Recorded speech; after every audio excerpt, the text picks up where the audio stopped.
নমস্কার এভরিওয়ান, তোমরা কেমন আছো সবাই? আশা করি তোমরা সবাই ভালো আছো। এই দেখো, আজকে আমি তোমাদের দেখাবো ফলি বা ফলই মাছ। আর এটা কি সুন্দর জলের মধ্যে দেখো সাঁতার কাটছে। আসলে সত্য কথা কি, মাছ খাওয়ার থেকে ধরতে দেখতে কিন্তু বেশ মজা লাগে আমার। আর এটা ধরা কাটা আমার খুব ভালো লাগে। অনেকেই আছে যে মাছ খেতে পছন্দ করে কিন্তু কাটতে অসুবিধা হয়। দেখো তো কি সুন্দর করে সাঁতার কাটছে। আর এগুলো সব চিত হয়ে গেছে, মরে না। এই দেখো আবার নড়ছে টাপুস টুপুস করে। তো চলো, আমি কেটে এগুলোকে ভালো করে ধুয়ে নিয়েছি। ধুয়ে এবার হলুদ আর নুন দিয়ে এটা হালকা করে ভেজে নেব।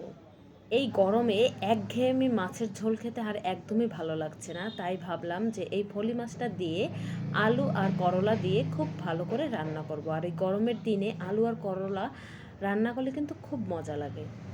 আর তার সাথে হয় যদি ফলি মাছ, তাহলে তার কথাই নেই। তো চলো, আমি প্রথমে ফোড়নে দিয়ে দিলাম সর্ষের তেল, শুকনো লঙ্কা, জিরে আর হচ্ছে তেজপাতা। এটা দিয়ে আলুটাকে একটু হালকা করে ভেজে নেব।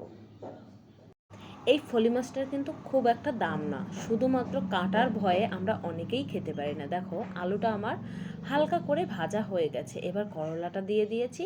আমি কেটে এটাকে একটু নুন দিয়ে ভিজিয়ে রেখেছিলাম যাতে তেতোটা একটু কম লাগে। আর হালকা পাতলা মশলা দিয়ে এটা রান্না করব। দেখো প্রথমে আমি দিয়ে দিলাম পরিমাণ মতো নুন, হলুদ গুঁড়ো, লঙ্কা গুঁড়ো। এটা দিয়ে আর একটুখানি নাড়াচাড়া করে নেব। দেখো প্রায় ভাজা ভাজা হয়ে গেছে। আর এটাতে কিন্তু একদম খুব একটা তেতো লাগবে না, যেটা লাগবে হালকা হালকা, ওটা কিন্তু খেতে বেশ মজা লাগে। আর এই দেখো সামান্য একটু সর্ষে আর জিরে বাটা ছিল, এটা আমি দিয়ে দিলাম প্রায় 1 চামচের মতো। যারা একদমই পেঁয়াজ রসুন আদা সমস্ত কিছু দিয়ে খাও, আজকে এই রেসিপিটা দেখার পরে এইভাবে একবার রান্না করে দেখবে কেমন লাগে। দেখো একদম খুব ভালো করে আমি গায়ে গায়ে করে এভাবে মশলাটা যখন লেগে আসবে তখন এটাতে আমি জল দিয়ে দেবো। চাইলে তোমরা গরম জলও দিতে পারো, না দিলেও কোনো অসুবিধা নাই। এবার এই দেখো জলটা যখন গরম ছিল, আমার ফুটে উঠতে খুব একটা সময় লাগেনি ঝোলটা। এবার দেখো যখন টকবক করে ফুটে হয়েছে, মাছটা আমি দিয়ে দিলাম। দেখেছো? আর এটা আমি প্রায় 10 মিনিটের মতো খুব ভালো করে রান্না করে নেব, যেহেতু মাছটা খুব একটা ভাজা আমি করিনি। এই দেখো, আর এই ঝোলটা খেতে গরমে যা দারুণ লাগে, সত্যি বলছি, একবার ট্রাই করে দেখো বাড়িতে।